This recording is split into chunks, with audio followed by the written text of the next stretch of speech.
Good morning, good afternoon, good evening, good whatever time of day it is. Thank you for tuning in to Conversations with Dr. Don. The show is produced and broadcast from Portland, Oregon, USA.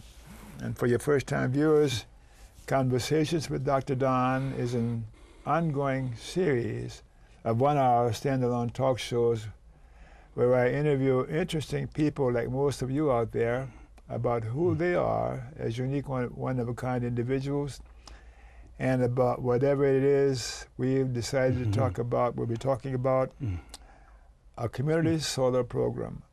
A community solar program. And my guest this evening is Mark D'Arienzo. Thank you for coming on. I've been looking forward to it. Thank you very much. Because I liked what you were saying about this subject at a meeting some time ago on the East Side Democrats in Portland, Oregon. And I was more curious than you had time for. So that's why I wanted you to come on here and talk to my viewers, Okay. And you were interviewed by David Delk, an associate and friend of mine. And if he chose you to be a guest on his show, you got to be good. Yeah, well, maybe, yeah, we'll see. Yeah.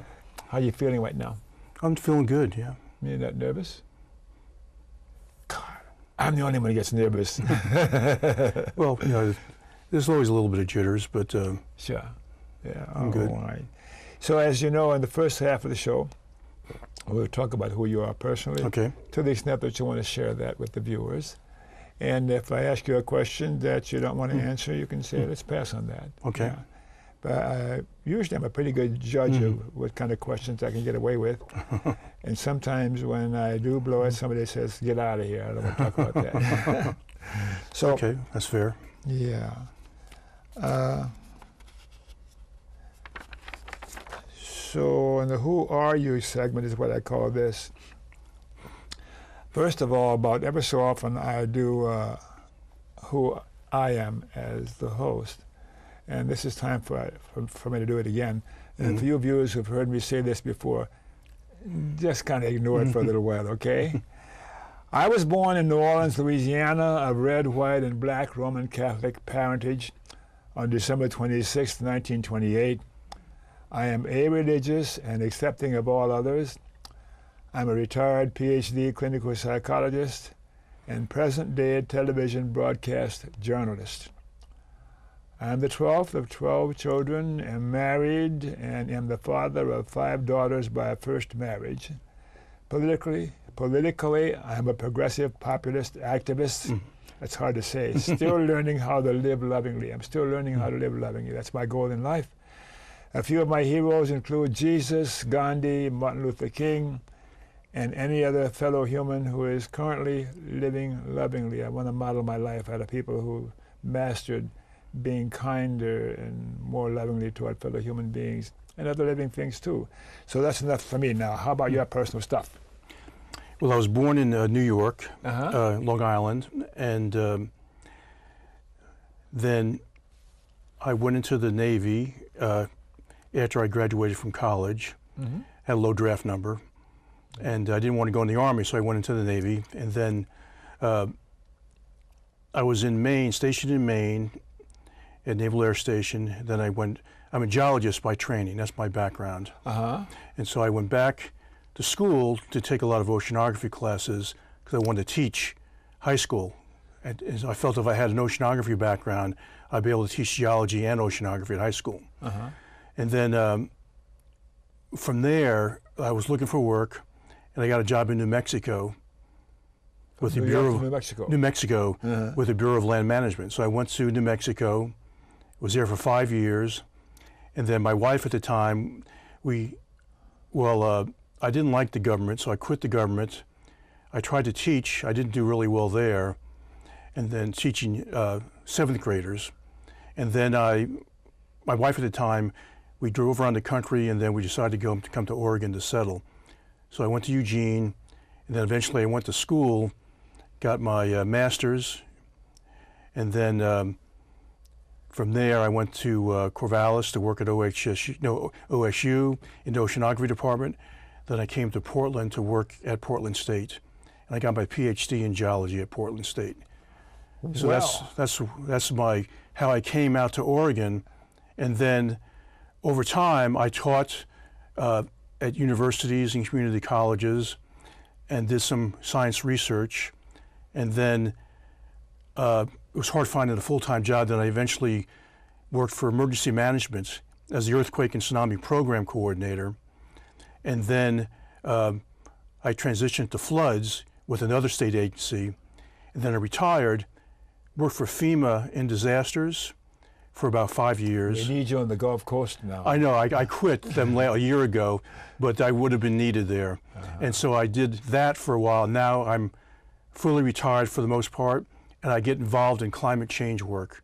And that's what I do as far as, Interesting. that's my background. But you know, you're so good at saying what you said, because then my questions are useless, but I'm going to ask them anyhow. Okay, go ahead, yeah. Okay. If I were to ask your best friend, who is Mark? What would your best friend say? Mark is what? Be your best friend. Mark is? I think probably say he's reliable. You know, he says he's going to do something, he'll do it. Okay. I think that's probably the big thing. Big thing. You like that, huh? Yeah, I think that's very important to be reliable. You betcha. Yeah. All right. And when and where were you born? New York, Mineola is Mineola, on Long Island now. So. And Don, check the on button on your mic. the on button on my mic. All right. And anything significant about your racial or cultural heritage? Other than I'm a mix, you know, a melting pot. My half Italian, which is my father, and my mother was a mixture of Scotch-Irish, Pennsylvania Dutch, and English. And my mother grew up in eastern Colorado on a farm. My father grew up in Brooklyn and Long Island. Interesting. Yeah. Interesting. And What they a met in combination. Kansas. They met in Kansas. How about a religious preference? Do you have one? Of those? No. Did you ever have one? Well, I was raised Methodist, but I just did it because my mother took us there, and that's what she wanted us to have, a religious training. But it didn't really, I guess, stir me. You know, I wasn't really religious, I don't think.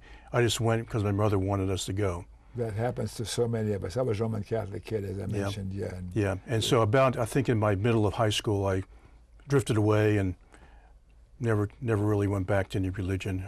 Pretty much, I would consider myself an atheist. Okay. And you mentioned your education. Is there anything more you need to say about that now or not? Your different schools and Yeah, different schools. you ended up with a doctorate in Portland State in geology. geology. And you would, if you were still working, you'd be probably down on the Gulf Coast because disaster recovery stuff, huh? Yeah, well, I got that later on when I worked for the state.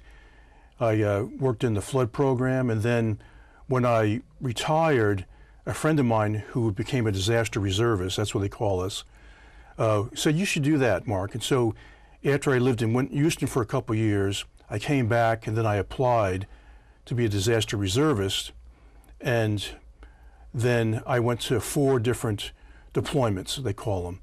I went to Mississippi for floods on the Mississippi, and was considered a floodplain management specialist. Then I went to Missouri for floods on the Missouri. Then I went to Sandy, and I was on Long Island. Whoa. And so I did that. I basically did damage assessments is what I did when I was there. And then my latest deployment was in Texas, but it wasn't for a disaster. It was at a call center where you answered questions that people had about flood insurance, flood maps, etc. So I did that for 4 months, and that was in Denton, Texas. That was my last deployment. And then after that, I said, look, I really don't want to be called anymore. I had other things going on, my climate change work, and it's just that you had to be on call except for 3 months out of the year. And I didn't want to be on call, so I just said, I can't do it anymore. When you were down in New Orleans?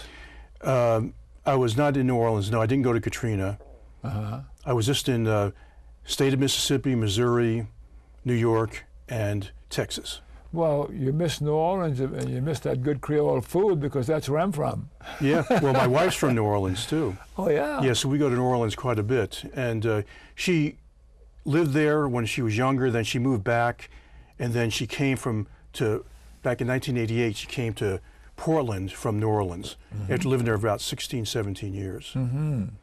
So she's got some experiences with high water. Oh, yeah, yeah. Yeah, and we talked about your work and your retirement, and you have a wife. Do you have any children? I have 2 girls. And Well, how- they're really women, really. Yeah. And then 2 grandkids. Do they like you?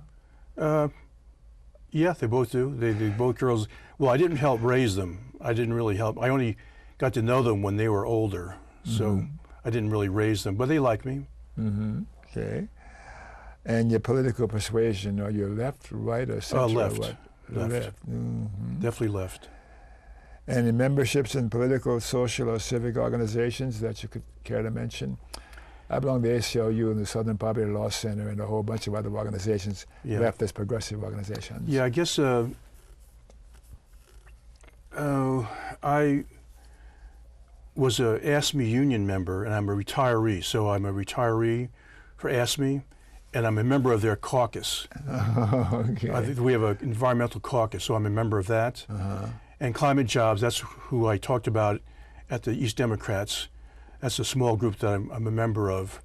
And This is in Portland, Oregon. it's in Portland, Oregon. But other than that, I really have not, other than being a member, you know, like a Sierra Club member. Oh, and yeah. things like, but as far as, and I was active in 350 PDX. I was on the board for a couple years.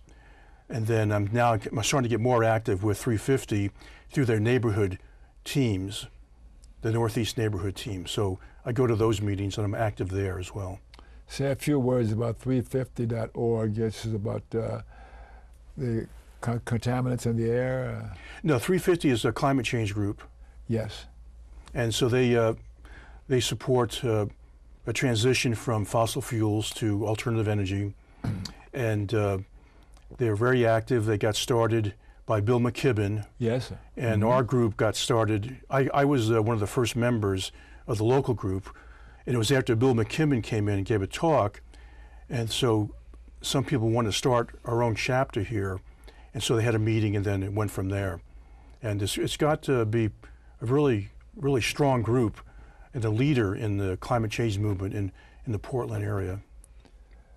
I wonder how much of an effect that people like you and that organization is going to have in combating the propaganda by the opposing side, saying there's no such thing as climate change, change deniers. Yeah. Yeah, it's continuous education. I mean, you're not going to be. There's certain people you're never going to convince. I mean, they're just steadfast in their beliefs, and you just hope that people will understand. I think people are starting to understand the importance of climate change, and the U.S. is kind of unfortunate. You know, they got out of the Paris Agreement, and they're climate denialists in a big way, from the president on to the Congress for the most part. But I think it really would take a groundswell of people to push their agenda, like the governors, the mayors, a group of mayors said, we're going to ignore what Trump says. We're going to move on, and we feel it's important, and we're going to move on and move forward.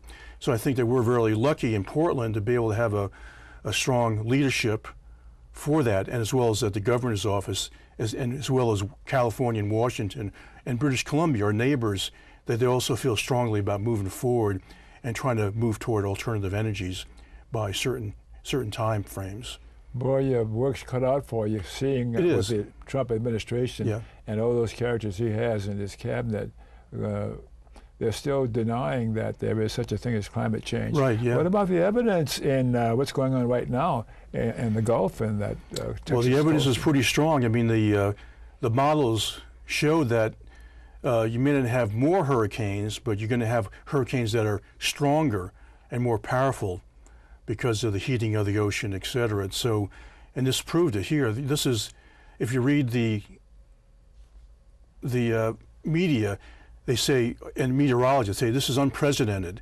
It's something that we never would have expected. This is unbelievable. All these superlatives about this event in Houston, about the amount of inches, about how strong it is. You know, it's just mind-boggling for many people that say this. We never experienced anything like this, and so that could be attributed to the strength could be attributed to global warming. Okay, so any persons from the past or alive today that you particularly admire or look up to in your life? Any names come to mind? Oh boy. If I went back to high school, it was interesting. In high school, there's only 3 instructors that really were very important to me in high school. Okay. My math teacher, my world history teacher, and my chemistry teacher. All the other teachers I really didn't respect, but these are the only people I respected. And so I don't know if I learned a lot, but they helped me, especially the math teacher. I didn't do well in geometry. I was taking his class, he got a heart attack, and the teacher who replaced him wasn't really impressed by me. But this other teacher, I wanted to get into calculus, but they weren't going to allow me to go into calculus because I didn't do well in geometry, although I did well in trigonometry. But he pushed for me and went to bat for me, and I got into the calculus class and I got A's. And so, people believe in you, and that's really important. And my history teacher, I just liked her. She was really good. Yeah. But so those, and then moving on, I guess the people that I really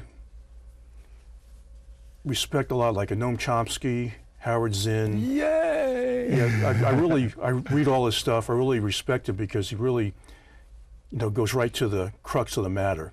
How about Bill Moyers? Oh, I love, Bill Moyers. Yeah, oh yeah, for sure. Bill Moyers, and there was one other person that came through my mind, but Howard Zinn. Howard Zinn, and then Noam Chomsky, and of course Naomi Klein. I really love her work, and then there's other people that I really respect as far as what they say and how they analyze things and get to the crux of the matter. I'm really going to press you now. How about Cornel West? I've read some of his stuff. I really like what he has to say. William F. Buckley? William F. Buckley, he's the conservative guy. Oh, very conservative. Yeah, no, I didn't. I really never read much of his stuff, but because you're a young fella. Yeah, well, I did. I remember who he was. I remember, he threatened to punch somebody or something. I remember some things like he did that were kind of crazy. Vaughn, on stage. But this one guy, he wrote America Lost and Found. He was the Studs Terkel. Yeah. I really love Studs Terkel. Man. Yeah. So. I don't know as we should fake it because we're so alike in our views and opinions about stuff. Yeah. I feel good about my life and the people I look up to. Yeah. And admire, and still looking for heroes. I guess I'll always be doing that. And I find somebody who could be a hero, and then I find there's something important to me that he didn't agree with me on, like Bernie Sanders, but I still put that aside because generally speaking, he's the only bright spot on the horizon for me politically who's going to pursue justice and fairness and that kind of stuff, How do you see the mainstream media today? Is it right, left, or centrist, generally speaking? I think that probably... Print or broadcast or whatever. The mainstream, I would think they tend to be centrist, center-right, and I think that's where how I classify them. And some better papers than others out there. Oregonian used to be good, but I think they've kind of got more conservative. And but I don't know. I think I would have to say probably center-right.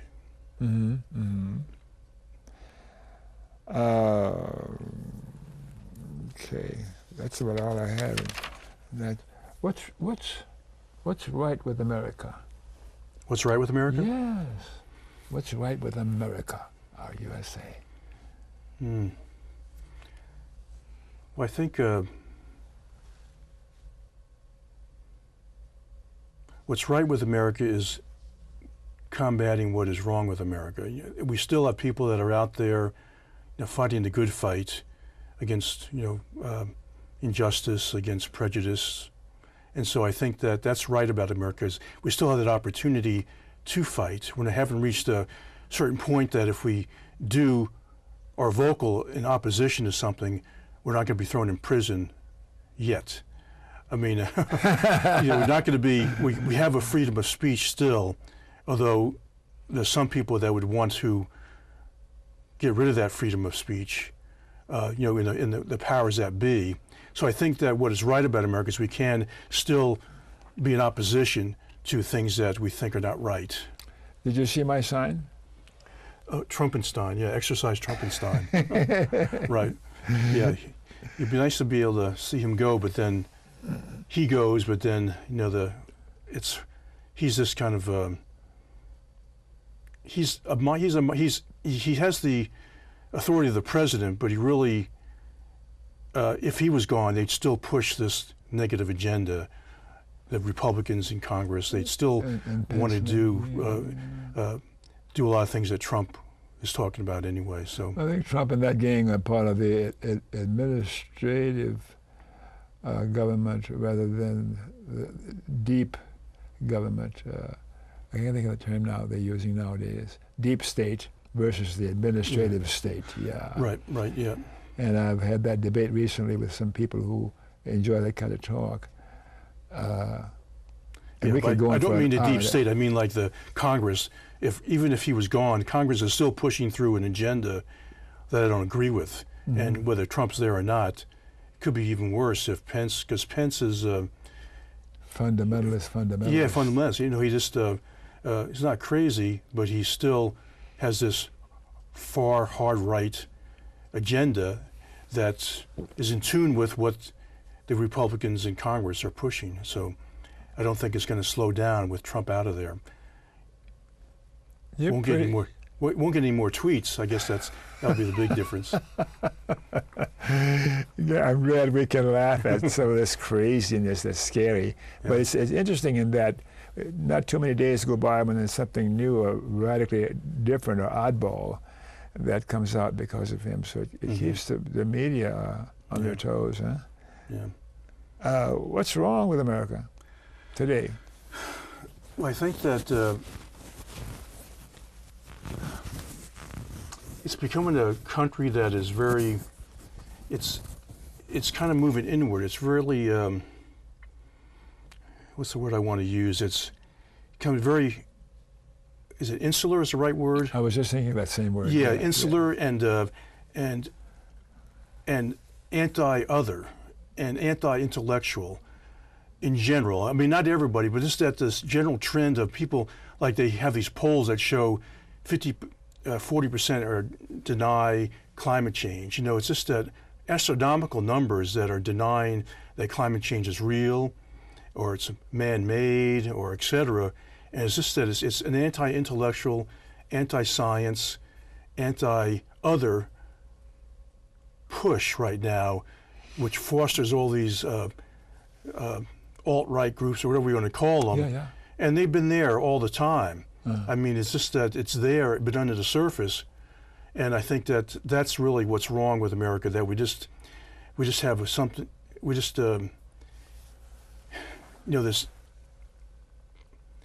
exceptionalism that we have. That's, we think that we're better than other people. And you see it all the time.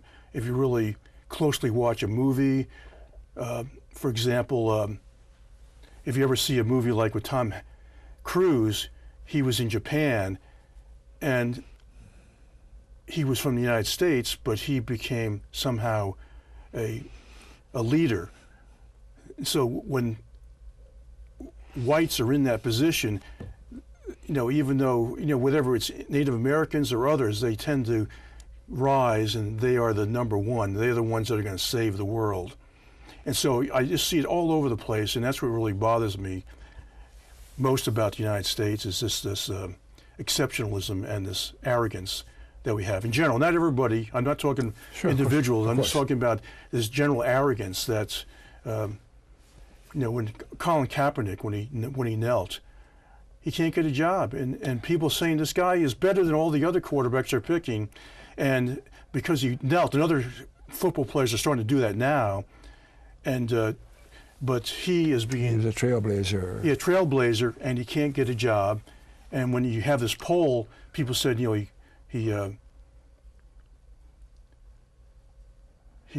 did something or defaced the flag, or he dishonored the flag. Which to me is just a kind of a patriotism I don't really get into. But still that, even that, people don't want to touch him, even though he still can play the game and is better than other players that are being picked before him. So it makes me very sad. Yeah. As you were talking about him and what's going on with him and how his career is close to being destroyed. It's over, yeah. Because of his speaking out. Yeah. So what do we need to do to fix what's wrong with America? Oh boy, that's a tall order. I know. Well, obviously there's many different avenues. There's electoral avenue, which I don't get into that much because I don't always agree with Democrats. Democrats need to somehow get off their duff and be more progressive. Yeah. So we really need a more progressive Democratic Party that's not beholden to big interest. How about an alternative to those two parties? I'd like to see a third party. I really would. Is that going to happen for us? It doesn't seem like it's kind of stacked against third parties unless there's enough outcry for it. I remember when there was a move to get a Labor Party, and that didn't go anywhere. And I was excited about that, and I became a member. But I think too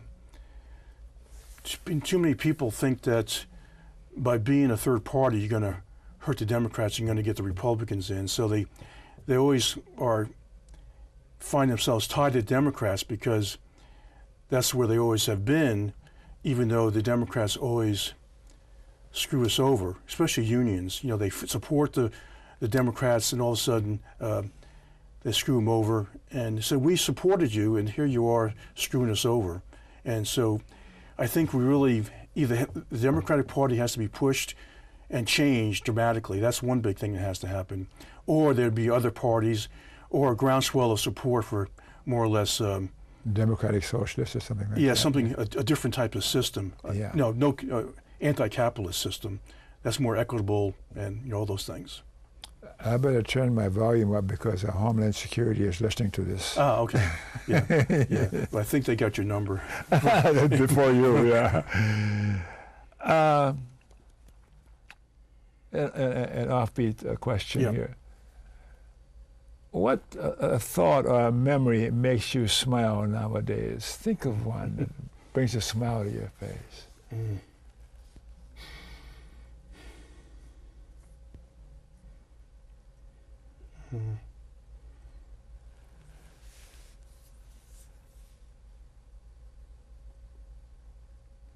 Yeah, I think when I was teaching at community college, I really enjoyed that. When I was teaching at Minot State University in North Dakota, I really enjoyed that. I really enjoyed teaching quite a bit, and so that would always bring a smile to my face because I enjoyed it. And I like sports, and so I think that when I win a match, that always brings a smile to my face. In an organized sense that you win because there's more. It's not just playing with your friends, but you're in a match and you win, and you come back. I especially like coming back. I'm behind, but coming back, that always brings a smile to my face. And I see your smile is in your eyes before it gets to your mouth. Yeah, that's a big kick I always get out. That brings a smile to my face. And of course, my wife, she always brings a smile to my face. She likes you? Yeah. Okay. So let's take a break, Mr. E, and go into talking about solar stuff. Oh, okay.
So we're back, and thanks for staying tuned.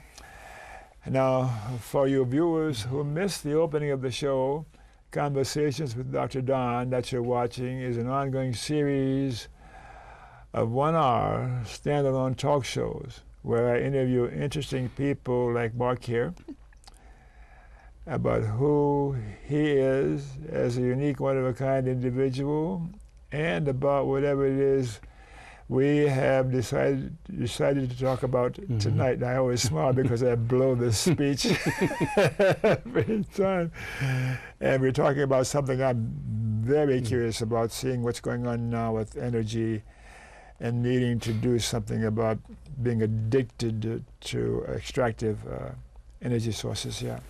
So let's get into, I had some cheat questions here you sent me. You're going to talk about community solar, and can you talk a little bit about alternative energy compared to fossil fuels, or sort of a background? Okay, well, you know, the fossil fuels, of course, like coal, oil, and gas, have been producing these greenhouse gases, and these greenhouse gases, of course, have accumulated, and they create a warmer Earth, which has ramifications of sea level rise, producing stronger storms, etc. So these greenhouse gas emissions are detrimental as they continue to rise. They're going to make life on Earth really unlivable. And so the goal is to transition into more renewable energy sources like wind, solar, and others. Even hydro is, hydro is out there, and that's a renewable resource, but more or less transition so we can reduce this amount of emissions that are going up in the atmosphere and try to either reverse or slow down this warming trend. Although many scientists think that it may be too late. We may be on a trajectory that's going to continue to create havoc with ecosystems like it's doing to the coral reef systems. Yes. And so they're being blanched out. Also the ocean acidification, these microscopic creatures that are the basis of the food chain in the ocean, they have these shells. And these shells, if the ocean gets too acidic, they'll dissolve, and these creatures can't exist.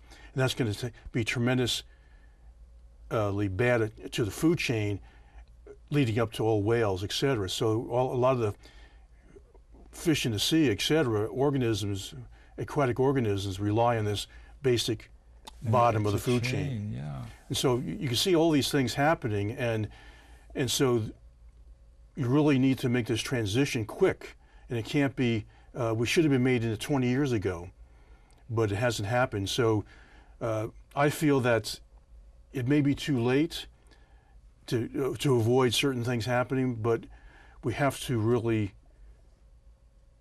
move forward. We can't not do something. And so the transition to alternative energies is really key to reducing greenhouse gas emissions. Now, what you're saying makes so much sense to me, And to me, the evidence is in, and the evidence is clear that what you're saying is right on. What do you say to those people, the small percentage apparently of the scientific community, who says that this is just a phenomenon that is indicative of global warming? What do you say to those people? And the Trump people have some supporters for them. Yeah, for well, that idea. there are few. They're a minority, very small minority. Yeah. But it was just same with when you look back. If you ever read Merchants of Death, if you look back at the tobacco industry, they brought in scientists that did the same thing, even though it was overwhelming support for cigarettes being bad for your health. They had some scientists, and they brought some scientists that were not even health scientists. They were physicists that were actually brought in because they were famous nuclear physicists, but they had some cachet, and so people would listen to those, even though 99.9% said that it's bad for your health. They were equivalent. They were considered equivalent in their presentation as far as these scientists say cigarette smoking is not bad for you. It's a big myth. The same with climate change. Almost all the climate scientists say that climate change is real. Very small say don't. But for some reason, these naysayers are given equivalent. What's that word I want to? Equivalent stages to present their information. So I really cannot convince them, because they're paid by the oil and gas industry, and they're not going to change. So the goal is to get the information out to the public to say that it is real, but you're fighting the oil and gas companies who have a lot of money to showcase and raise doubt about climate change. And that's the big thing, is to raise doubt that it's not totally for sure. And that's what the same thing they did with cigarettes. They raised doubt about the validity of what almost all the other scientists think. But because they have the power and the money, they can get their message out, even though it's only a minority. It's difficult. We had some success with the tobacco industry.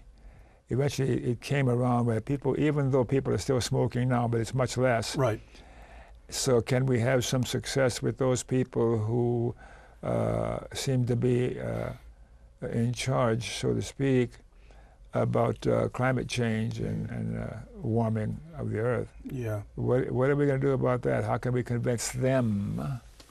Well, I think that... Or will we ever be able to? Yeah, well, some of them understand. I think they, like Exxon, they knew about global warming. Yeah.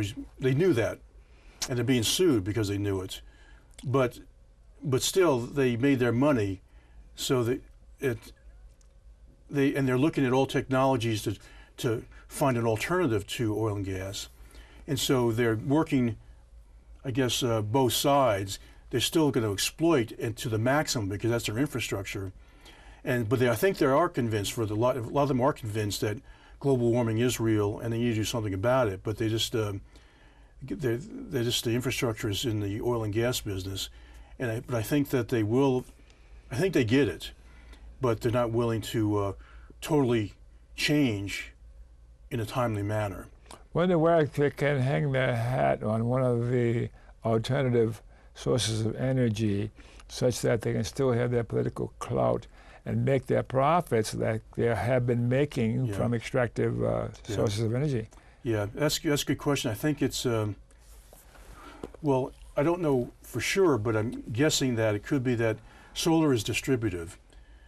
You can make your big solar farms, but a lot of people can put solar on the roof, and et cetera, and so you don't need a big company to have a lot of money to put into the infrastructure. Smaller companies can get involved and put big solar farms out there, so it doesn't need the big oil companies to do anything. So maybe and I guess if they did, they could take over and buy all these. They could buy up all the solar infrastructure and then control it, because maybe they could, because they can. Profit, they have the money. They've got to keep making that profit. Yeah, right, yeah. And so they want to continue the profit, then they can buy up all that's there. But some groups have been in solar, but then they got out of solar. They pushed, like BP Solar was pushing that, and others pushed solar, but they kind of step back from it. And the Chinese have been so successful in increasing the efficiency Right. with their solar Yeah. panels. Yeah.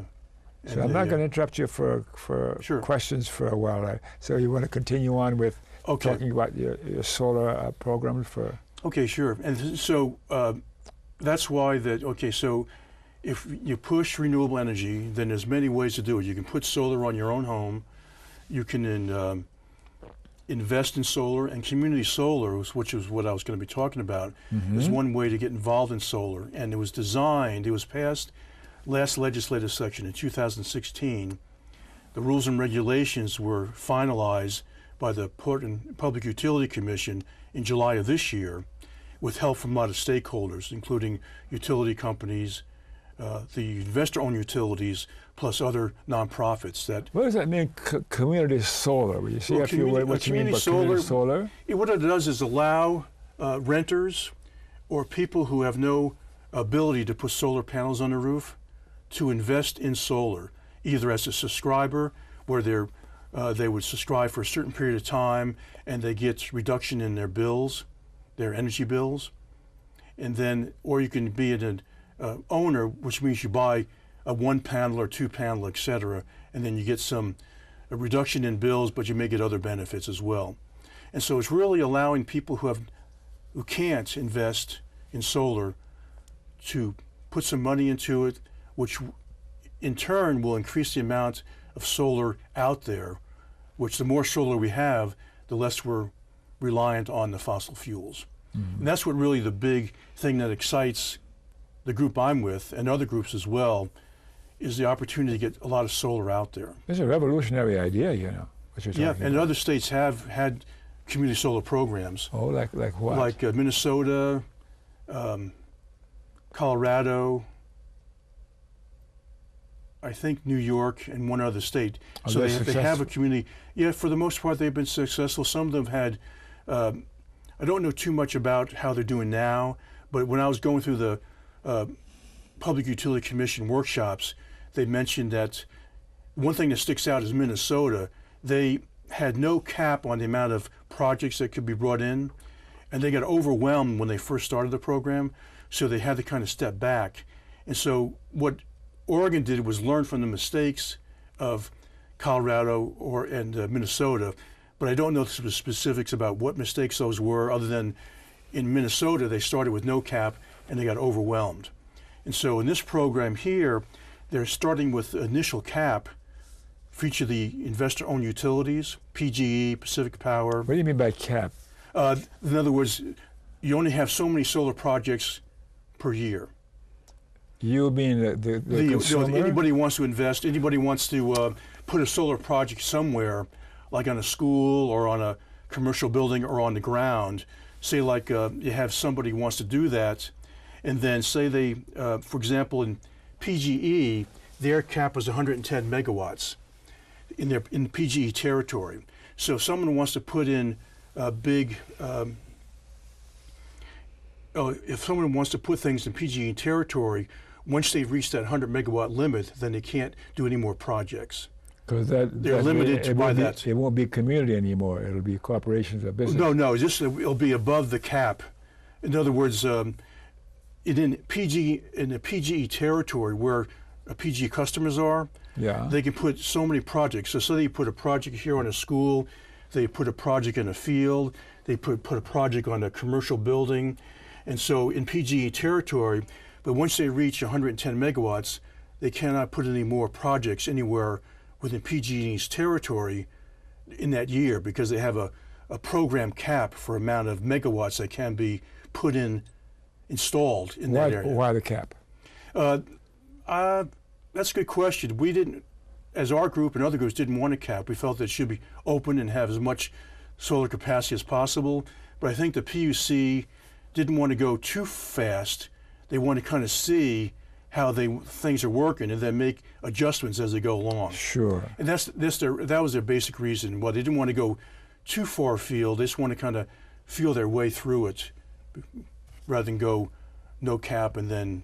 But there was other reasons which I can't remember, but there were some other reasons. Is solar the source of energy for the future, or there's some other alternative energy that will be a competition to solar, and Well, a lot of not wind. just the fossil fuel stuff? Yeah, a lot of wind. Wind, You know, a lot of wind is, especially in eastern Oregon, along the Columbia Gorge, and there's like as you go toward Pendleton, you see all those wind farms. Oh yes. And there's still going to be plenty of, I think, wind and solar are probably the two biggest.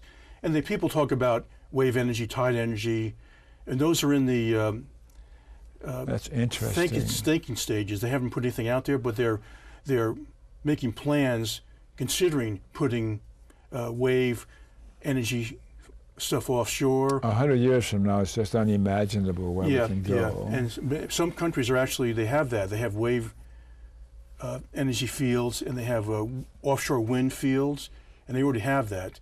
But in Oregon, I think solar and wind are probably the big alternative energy pushes that are happening at this present time. So what do you see for the near future or for the future in Oregon with community solar?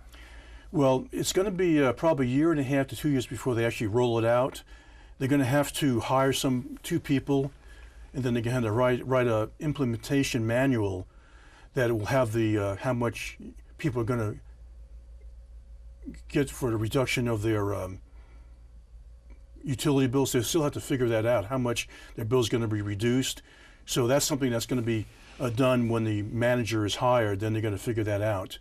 Is there a feed-in arrangement in this kind of system, this solar, community solar?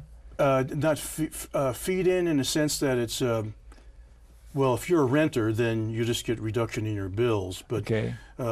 If you say, like, I own panels on my roof, and I'm a net metering situation. That's what I mean. Net metering. Where I get reduction in my bills. Okay. And so what I do is during the summer, I get a lot of credits because the sun's shining all the time. Yeah. And then over time, I may use more than I produce from my panels, and then I start using that credit I get, and then after, when the year's over, I may start paying extra on my bill.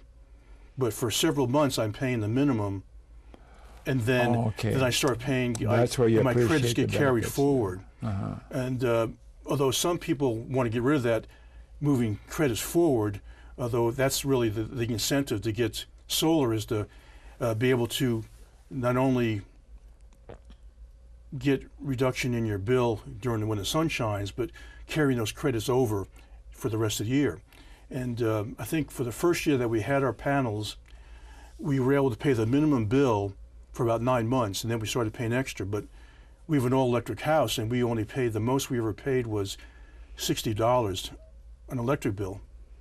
And now we have an electric car, and I have a glass kiln. I do fused glass work, and I have a glass kiln that uses a lot of electricity. And so even running my kiln at full, quite a bit, A lot of power. I'm still only paid $60 on the electric bill. Wow, that's So 1 month, that was the highest we ever paid. And how long have you had this system? We've had it since 2012, so that'll be 5 years. Wow, and you're pleased with it? Oh yeah, it's been really good. And we did a leasing program. You can either buy it directly, buy the system, you own it, or you can lease it. And it's a 20-year lease program. It's called a power purchase agreement. And what we were able to get the state tax credit, but the company took the federal tax credit and the Energy Trust of Oregon money that the Energy Trust gives people to put solar on their roofs. And then we still took the tax credit over 4 years.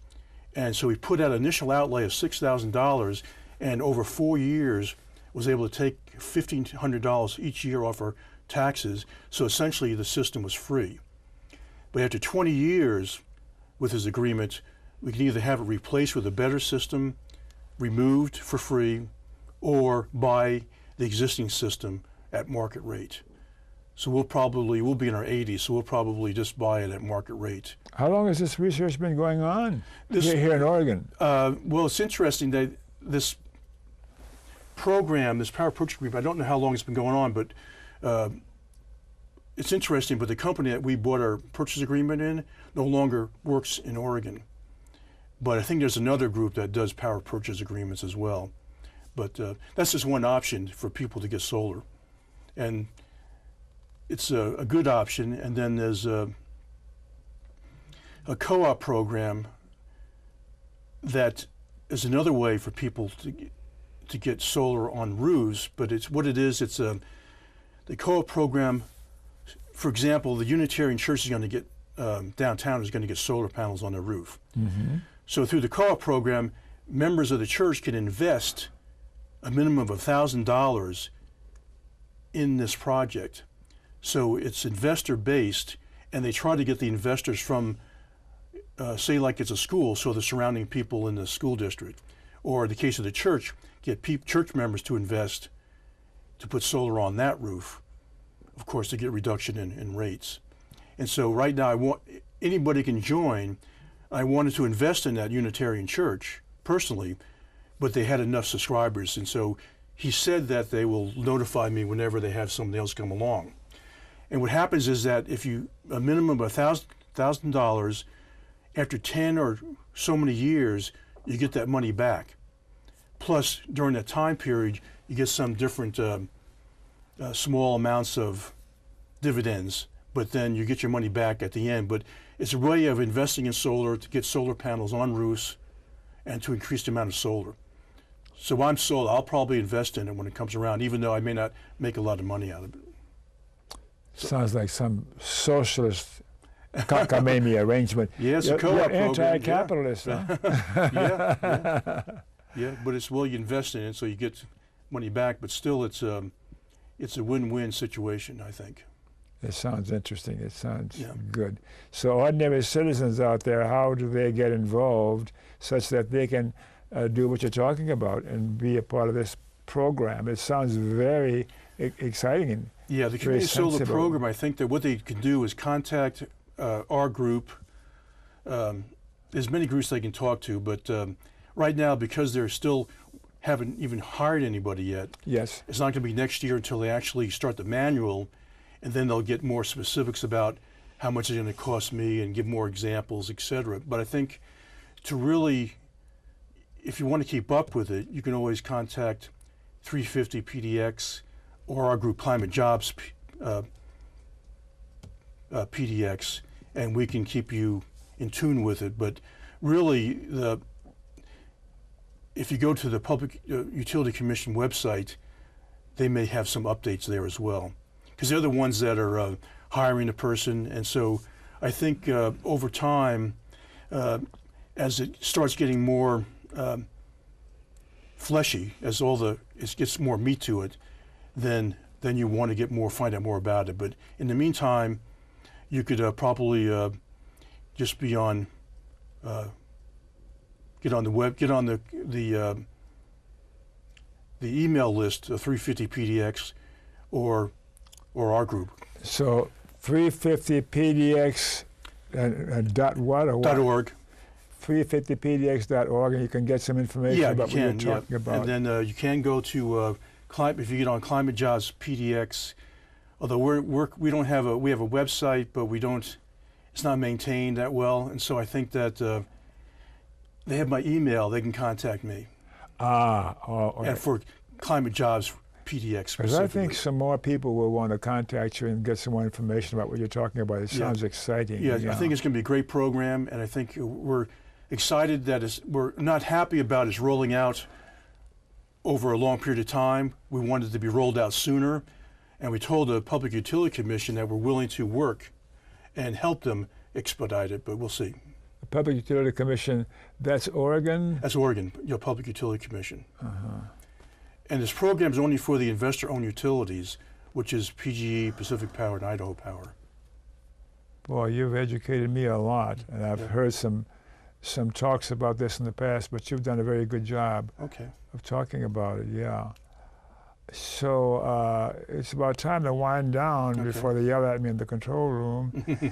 And we're going to give you a minute or so, 50 seconds or so, to tell the viewers anything you want to about what we talked about or anything else. So look at that camera and talk to the viewers. Okay. What do you want to tell them? Well, I think that it's exciting times for a just transition from fossil fuels to renewable energy, and there's many things happening. And then one thing I didn't mention was this just transition initiative that's going to be coming out, and they're going to be collecting signatures for it after starting October 1st. And so that means that the money is going to be put into alternative energy, job creation for people, and especially there's a low income component, which is why the NAACP and the Coalition of Communities of Color, 350 and others are really excited about it. So stay tuned. Thank you. Very good. Yeah, it's been a very, very good time having you on. And thanks for coming. Thanks very much for inviting me. You betcha. We'll talk some more about what's going on in the future. Okay. And then I'll let you know, I'll call you when this is going to be on YouTube, this show. Probably be in another week or so, and then I'll let you know. But you've been good. Okay. So let's, just before you, in case something else happens here. Public service announcements. The ACLU, the American Civil Liberties Union, go to that website and learn about the ACLU. Without the ACLU, our civil liberties would be further down the tubes than they are right now. It's one of my favorite organizations. I've been a member for many, many years. And we've got to learn how to end corporate personhood. Go to movetoamend.org to appreciate that corporations are not persons and money is not speech. That we got to reverse that. All right. Thanks for watching. I'm glad you did. Remember KFC. Not Kentucky Fried Chicken, Dr. Don's KFC. Kind, friendly, and charitable to you too. And you too. You too. I'll see you next time. Take care.